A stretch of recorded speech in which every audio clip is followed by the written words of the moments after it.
জানি না এটা বলতে আমরা জানি না, এটা বলতে শিখো। জানি না, কিছুই জানি না আমি। জানে কে? সবচেয়ে বেশি জানে কে? মুসা আলাইহিস সালাম বনি ইসরাইলের লোকদের কাছে বয়ান করতেছিলেন। হঠাৎ একজন দাঁড়িয়ে বলে, মান আ'লামু ফিল আরদ, নবী আল্লাহ মুসা, বর্তমান পৃথিবীতে সবচেয়ে জ্ঞানী কে বলেন তো? মুসা আলাইহিস সালাম বললেন, আনা, আমি। কি বললেন? আমি সবচেয়ে জ্ঞানী।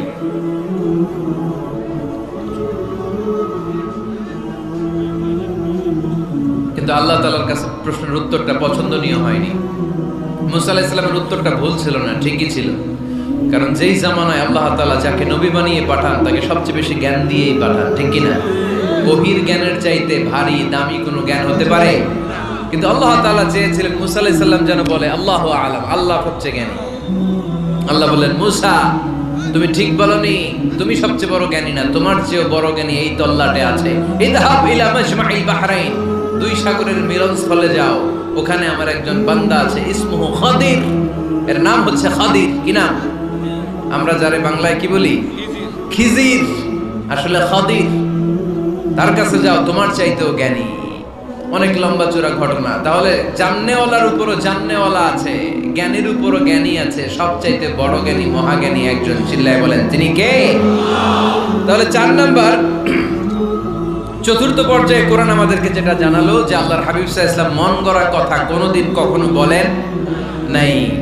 5 নম্বরে কোরআন আমাদেরকে জানায় আল্লাহর হাবিব সাল্লাল্লাহু আলাইহি ওয়াসাল্লাম ছিলেন দয়ার মূর্ত প্রতীক, মায়ার নবী, দয়ার নবী। দয়ার শেষ নাই এই নবীর। সব নবীকে আল্লাহ তাআলা একটা স্পেশাল দোয়া করার সুযোগ দিয়েছিলেন, এটাকে বলে দাওয়া মুস্তাজাবা। সব নবীকে আল্লাহ বললেন, নবীরা তোমাদের প্রত্যেককে একটা করে দোয়া করার সুযোগ দিব, করো। করা মাত্রই কবুল। সব নবীরা এই সুযোগ পেয়ে দোয়া করা শুরু করে দিল, আর আল্লাহ কবুল করে নিলেন। একজন নবী ওই দোয়াটা করেন নাই। ওই নবীর নাম সবাই বলেন। আল্লাহর হাবিব বললেন, ইন্না লিকুল্লি নাবিয়্যিন দাওয়া মুস্তাজাবা। সব নবীকে আল্লাহ তাআলা একটা করে দোয়া করার সুযোগ দিলেন। দাও বিহা, ওই দোয়াটা সব নবীরা দুনিয়ার বুকেই করে ফেলেছে। ওয়া ইন্নী আখতাবিউ দাওয়াতি শাফাআতান লি উম্মতি ইয়াউমাল কিয়ামা। আমার দোয়াটা আমি করি নাই, সব নবীরা ওই দোয়াটা করে ফেললেও আমার দোয়াটা আমি করি নাই। আমার দোয়াটা আমি রেখে দিয়েছি কিয়ামতের দিন। আমার গুনাহগার উম্মতেরা যখন বিপদে পড়ে যাবে তাদের সুপারিশের জন্য ওই দোয়াটা আমি ওই দিন করব, ওই দিন করব। রেখে দিয়েছেন দোয়াটা। বিশ্বনবী কি ওনার জীবদ্দশায় এই দুনিয়ার জীবনে বিপদ, পরীক্ষা, কষ্টের সম্মুখীন হয় নাই? দোয়া করলেই তো আল্লাহ কবুল করে নিতেন। না খেয়ে পেটে পাথর বেঁধেছেন। আমরা পাথর বাঁধছি কয়বার? কথা বলেন। নানার সামনে নাতিগুলো চিৎকার দিত। সাইয়েদনা হাসান হুসাইন রাদিয়াল্লাহু তাআলা আনহুমা চিৎকার করত, ক্ষুধার চোটে বেহুশ। এই দৃশ্য কি নানার সহ্য হয়? আল্লাহর হাবিব তখন যদি আল্লাহর কাছে দোয়া করতেন, আল্লাহ আপনি জান্নাত থেকে খাবারের ব্যবস্থা করে দেন, সাইয়েদনা জিবরাইল আলাইহিস সালামকে দিয়ে জান্নাত থেকে খাবারের বস্তা পাঠিয়ে দিত কে? উহুদের ময়দানে দান শহীদ হলো, দোয়া করলে দোয়াটা কবুল করত কে? তায়েফের ছেলেরা পাথর মেরে মেরে বিষ্ণুনবীর দেহটাকে ঝাঁঝরা করে দিয়েছে। তখনও যদি বিষ্ণু ঈসা ইসলাম দোয়া করতেন, দোয়াটা কবুল করত কে? দোয়াটাকে বিষ্ণুনবী করছিলেন? কথা বলেন। রেখে দিয়েছেন। কার জন্য? আমার জন্য রেখে দিয়েছেন, আপনার জন্য রেখে দিয়েছেন, আমাদের জন্য রেখে দিয়েছেন। চিল্লায় বলতে হবে, ঠিক কিনা? খেয়ে না খেয়ে দিন প্রচারের কাজে নিজেকে দিয়েছ বিলিয়ে। তায়েফের কাফিরেরা চিনল না সে আলো, দুষ্ট ছেলেদের পিছু দিল লেলিয়ে। পাথরের আঘাতে ক্ষত বিক্ষত হয়ে সারা শরীর থেকে রক্ত ঝরে। এ রাসূল তোমাকে ভুলি আমি কেমন করে? এ রাসূল তোমাকে ভুলি আমি কেমন করে? চিল্লায় পড়েন আল্লাহু আকবার। এই নবী এমন নবী, রহমতের নবী, দয়ার নবী, মায়ার নবী। এই নবীর দয়ার কোনো শেষ নাই, মায়ার কোনো শেষ নাই।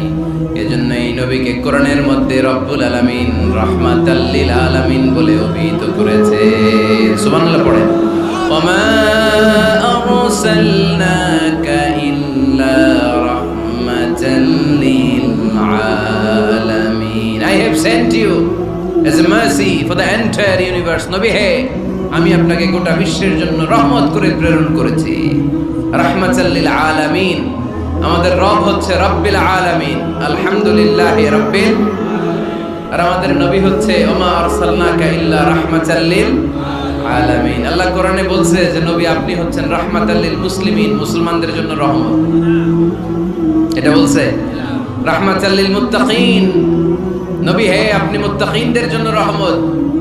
রাহমাতাল লিল মুসাল্লিন, নবী হে আপনি মুসল্লিদের জন্য রহমত। বলছে বলেছে কি বলছে? ওমা আরসালনাকা ইল্লা রাহমাতাল লিল আলামিন, নবী গোটা বিশ্বের জন্য আপনি রহমত। সুবহানাল্লাহ পড়েন। সবার জন্য বিশ্বনবী ছিলেন দিলদরিয়া, সবার জন্য, সবাইকে মানুষ হিসেবে কনসিডার করতেন। আল্লাহর হাবিব সাল্লাল্লাহু আলাইহি ওয়াসাল্লাম একবার একটা লাশ যেতে দেখলেন, লাশ দেখে আল্লাহ রাসূল সাল্লাল্লাহু আলাইহি ওয়াসাল্লাম দাঁড়িয়ে গেলেন। সাহাবারা বললেন ইয়া রাসূলুল্লাহ ইন্নাহু ইয়াহুদি, এটা ইহুদির লাশ। কিসের লাশ? আপনি দাঁড়ালেন যে এটা তো ইহুদির লাশ। আল্লাহর হাবিব সাল্লাল্লাহু আলাইহি ওয়াসাল্লাম বললেন আওয়ালাইসাত নাফসান, এটা কি মানুষ না? এটা হোক না ইহুদি, হোক না নাস্তিক, হোক না খ্রিস্টান, এটা তো মানুষ। আমি মানুষকে সম্মান করেছি, মানুষ দেখে দাঁড়িয়েছে। চিল্লায় পড়েন আল্লাহু আকবার। আপনাদের ধৈর্যচ্যুতি ঘটে গেছে, তাই না? শেষ করে দেই, এখনই শেষ করে দেই। শেষ করে দিব? আরো 2-1 মিনিট শুনবেন তো? দাঁড়াচ্ছেন কেন? গরম। আর 2-1 মিনিট বসেন, এখনই শেষ করে দিচ্ছি। আল্লাহর হাবিব সাল্লাল্লাহু আলাইহি সাল্লামকে আল্লাহ পাক বলেছেন খুলুকে আযীম, নবী হে verily you are on a very good standard of character, আপনি সুমহান চরিত্রের অধিকারী। আমার নবীর চরিত্র ফুলের চাইতেও পবিত্র, ঠিক কি না? আমরা আমাদের এলাকার নেতাদের জন্য এটা বলি, তাই না? অমুক নেতার চরিত্র ফুলের মতো পবিত্র। আল্লাহর হাবিব সাল্লাল্লাহু আলাইহি ওয়াসাল্লামের চরিত্র ফুলের মতো পবিত্র না, ফুলের চাইতেও পবিত্র। চিল্লায় বলেন ঠিক কি না? পা থেকে মাথা পর্যন্ত আল্লাহর হাবিব সাল্লাল্লাহু আলাইহি ওয়াসাল্লামের অনুপম চরিত্রের মধ্যে একটা কালো ফোঁটা দেওয়ার মতো, দাগ ফেরানোর মতো ক্ষমতা কারণে। চিল্লায় বলেন ঠিক কি না? এজন্য আল্লাহ বললেন নবী আপনার মর্যাদা শুধু আমি বাড়িয়েছি, ওয়া রাফা'না লাকা যিকরাক, I have dignified your status, আপনার মর্যাদা শুধু আমি উপরের দিকে উঠিয়েছি, শুধু উঠিয়েছি, উঠাতে আমার আরশের দিকে নিয়ে গিয়েছি। আপনার মর্যাদা এত বেশি, দুলক ভুলক ছাপিয়ে, সাত আকাশ কাঁপিয়ে আপনার মর্যাদা আমি আকাশ চুম্বি করেছি। চিল্লায় পড়েন আল্লাহু আকবার। সব তাফসীরে এসেছে ওয়া রাফা'না লাকা যিকরাক হাইসুমা যুকিরতু যুকিরতা মাই, নবী হে আপনার মর্যাদা আমি এত বাড়িয়েছি, যেখানেই আমার নাম ওখানেই সাথে সাথে আপনার নাম পড়েন। সুবহানাল্লাহ। কি মজার ব্যাপার, খেয়াল করে দেখেন, যেখানেই আল্লাহর নাম, আল্লাহর নামের পরে নবীর নাম আছে না নাই? এই যে আমরা লা ইলাহা ইল্লাল্লাহ মুহাম্মাদুর রাসূলুল্লাহ বলে যে কালিমা পড়ি, কালিমার প্রথম অংশে কার নাম? আল্লাহর নাম। দ্বিতীয় অংশে কার নাম? বিষ্ণু ঈসা ইসলামের নাম। আজানের শুরুতে আল্লাহর বরত্বের ঘোষণা, তারপরে আমার নবীর রিসালাতের ঘোষণা আছে না নাই? তারপরে নামাজের শুরুতে যে একামত দেয় ওখানে নবীর নাম আছে না নাই? আল্লাহু আকবার, আল্লাহু আকবার, আশহাদু আন লা ইলাহা ইল্লাল্লাহ, আশহাদু আন্না মুহাম্মাদার রাসূলুল্লাহ। সুবহানাল্লাহ পড়ে। শুরুতে আল্লাহর বড়ত্ব, আল্লাহ যে এক অদ্বিতীয়, তিনি ছাড়া ইলাহা নাই, এটার ঘোষণা। এরপরে আমার নবীর ঘোষণা আছে না নাই? তারপরে যে তাশাহুদ পড়ি ওখানে নবীর নাম আছে না নাই? 104টা আসমানি কিতাব, প্রতিটা আসমানি কিতাবে বিশ্ব নবীর আগমনের সুসংবাদ উল্লেখ করেছেন কে? এজন্য আল্লাহ বললেন রাফা'না লাকা যিকরাক, নবী হে আপনার মর্যাদা আমি দুলক দুলক ছাপিয়ে, সাত আকাশ কাঁপিয়ে আরশ পর্যন্ত নিয়েছি। পড়েন সুবহানাল্লাহ। আবার আল্লাহ বললেন নবী হে এমন মর্যাদা আমি আপনারে দেব আপনি কল্পনাও করতে পারবেন না। ওয়ালা সাউফা ইউতিকা রাব্বুকা ফাতারদা, এমন এমন নিয়ামত আমি আপনারে দান করব, নিয়ামতগুলো পেয়ে আপনি খুশি হয়ে যাবেন। সুবহানাল্লাহ। বিশ্বনবীর পুরো জীবনটাকে নেয়ামত দিয়ে ধন্য করেছে কে? আল্লাহর হাবিব বললেন, রব্বুল আলামিন বলেছেন নেয়ামত দিয়ে আমার জীবনকে আপনি ধন্য করবেন। কি নেয়ামত দিবেন একটা বলেন? আল্লাহ বললেন ইন্না, পড়েন, ইন্না আ'তাইনাকাল কাউসার ফাসাল্লি লিরাব্বিকা ওয়ানহার ইন্না শানিআকা হুয়াল আবতার। পড়েন সুবহানাল্লাহ। নবী হে, আপনাকে কাউসার দিয়েছি, কাউসার। কোন নবীকে কাউসার দেই নাই। কিয়ামতের দিনটা হবে ভয়ঙ্কর, মাথার উপরে সূর্য নেমে আসবে, তৃষ্ণায় জিহ্বাটা বের হয়ে যাবে, মাথার মগজগুলো গলে গলে নাকের ছিদ্র কানের ছিদ্র দিয়ে টপটপ করে পড়বে, জিহ্বাটা কুকুরের মতো নাভিস্থল পর্যন্ত এসে ঝুলে থাকবে। মানুষ তৃষ্ণার্ত। ওই মুহূর্তে আপনি হাউজে কাউসারের পানি পিলাবেন। সুবহানাল্লাহ। আহলা মিনাল আসাল, মধুর চাইতো মিষ্টি। আবিয়াদু মিনাল লাবান, দুধের চাইতো সাদা। আবরাদু মিনাস সালজ, বরফের চাইতো ঠান্ডা। মান শারিবা মিনহা শারবা লাম ইয়াজমা আবাদা। একবার যে কাউসারের পানি পান করতে পারবে, চিরকালের জন্য তার গলার তৃষ্ণা মিটায় দিবে কে? এভাবে বিশ্বনবীর স্ট্যাটাস, মর্যাদাকে আকাশচুম্বী করেছে কে? ওই নবীর ভালোবাসা অন্তরে রাখার দরকার আছে না নাই? ওই নবীর পক্ষ অবলম্বনের দরকার আছে না নাই? ওই নবীরে যারা গালি দেয় তাদের বিরুদ্ধে থাকার দরকার আছে না নাই? ওই নবীরে গালি দিলে আপনাদের কলিজায় আগুন লাগে?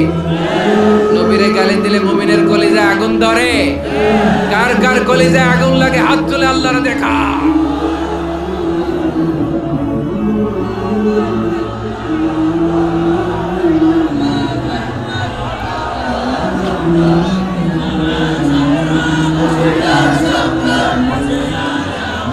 নবীর ভালোবাসার প্রতি আমাদের এই আবেগ, এই উচ্ছ্বাস, এই ভালোবাসাকে আল্লাহ কবুল করে নেক। আমরা পড়ি আমিন। আর জোরে পড়ি আমিন। আমার নবীকে আমরা প্রমোট করব, আমার নবীকে আমরা প্রমোট করব ফেসবুকে। বিশ্বনবীর জীবনীর ব্যাপারে চমৎকার চমৎকার যত নিউজ পাওয়া যায়, খবর পাওয়া যায়, ফেসবুকে আমরা শেয়ার দিয়ে দিব। রাজি আছে না নাই? বিশ্বনবীর জীবনী পড়ব, বায়োগ্রাফি। হাত তুলে দেখান তো বিশ্বনবীর জীবনীটা শুরু থেকে শেষ পর্যন্ত একবার পড়ছেন কে কে? দেখি লক্ষ্মীপুরে যারা পড়ছেন তারা হাত তুলবেন। আপনারা পড়ছেন? মাশাআল্লাহ, আল্লাহ কবুল করো। যারা পড়তে পারেন আল্লাহ তাদেরকে পড়ার তৌফিক দান করেন। এই যে বাইতুল মুকাররমে কিছুদিন আগে ইসলামী বইমেলা হয়ে গেছে, ইসলামী বইমেলা। এই বইমেলাগুলোতে চমৎকার চমৎকার সিরাত গ্রন্থ পাওয়া যায়, আল্লাহর হাবিব সাল্লাল্লাহু আলাইহি সাল্লামের জীবনী পাওয়া যায়। আমরা যেন বেশি বেশি আল্লাহর হাবিব সাল্লাল্লাহু আলাইহি সাল্লামের জীবনী পড়তে পারি, আল্লাহর রাসূল সাল্লাল্লাহু আলাইহি সাল্লামের সুন্নাহগুলো আমাদের জীবনে বাস্তবায়ন করতে পারি। আল্লাহ